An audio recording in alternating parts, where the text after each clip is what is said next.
আসলে কোনো পরিবর্তন হয় নাই। ওই হাসিনার আমলেও যা চলছে এখনও তাই চলতেছে। এরা আমাদের বিভিন্ন জেলার আমাদের যে সকল অফিসগুলো আছে, অফিসে নির্বাচন অফিস থেকে তদন্ত যেখানে গেছে, সেখানকার যারা তদন্তে গেছে তারা বলছে যে মানে অফিস মালিকদেরকে ফোন দিয়ে বলছে যে এদেরকে অফিস ভাড়া দিচ্ছেন কেন। এইটা কি তাদের বলার ইখতিয়ার আছে কি? এটার কোনো সুনির্দিষ্ট প্রমাণ কি আছে এই বিষয়ে? আমার জেলায় পড়েছে, আমার জেলায় আমি যে অফিস নিয়ন্ত্রণ করি সেই অফিসের মালিককে ফোন দিয়ে বলেছে। খুলনা জেলা এবং মহানগর অফিস একই সাথে, আপনারা খোঁজ নেন, সেখানে সেই মালিককে ফোন দেন যে সেটা বলছে কিনা। ডিরেক্ট বলেছে যে আপনারা কেন আমজনতার দলকে অফিস ভাড়া দিচ্ছেন।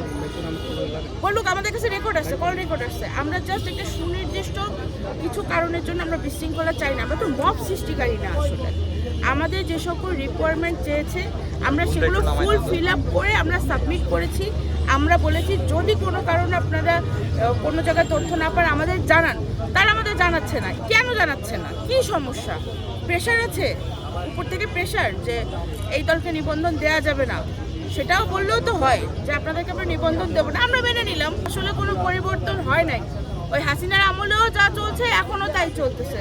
সবই মুদ্রা রেপিট ওপিট। আমাদের অফিসগুলো মানে নির্বাচন, আমরা তো আন্দোলন সংগ্রামের পরে আমাদের যেই কমিটিগুলো দেওয়া, হঠাৎ করেই মানে নির্বাচন অফিস থেকে ঘোষণা দিল যে তারা তদন্তে যাবে, আবেদন করতে বললো। খুবই সীমিত সময় দিল, 22 দিন সময় পেয়ে দিয়েছিল সম্ভবত। এর মধ্যে সব ডকুমেন্ট সাবমিট করতে হবে। এখন 120টা কমিটি, জেলা উপজেলা মিলায় 120টা কমিটির সদস্যদের সকল ডকুমেন্ট, সেখানে আবার 200 সমর্থকদের ডকুমেন্ট সাবমিট করতে হচ্ছে। এটার জন্য তো সময় প্রয়োজন। এটা কিন্তু আপনি একদিন 2 দিনের বিষয় না, এটা সময় প্রয়োজন। সেগুলো আবার গচ্ছিত আকারে রাখা প্রয়োজন, অনেক সময় সাপেক্ষ বিষয়।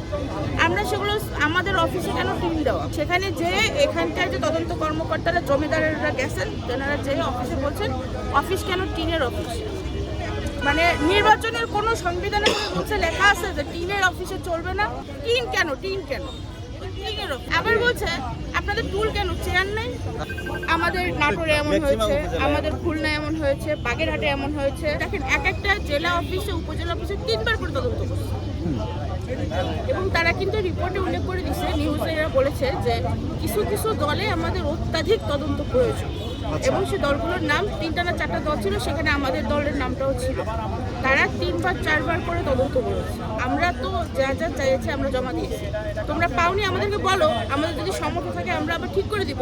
এরা কিছুই বললো না। ইভেন এরা আমরা যেই 129টা সব মিলায়, জেলা উপজেলা মিলে 129টা কমিটি সাবমিট করেছি, এরা টোটালি সেখানে সবগুলোতে যায়ও না। সব জায়গায় আমরা যখন বুঝতেছিলাম যে সামথিং রং, আমরা কিন্তু সেখানে যে বলেছি যে আপনারা কেন চিঠি দিচ্ছেন।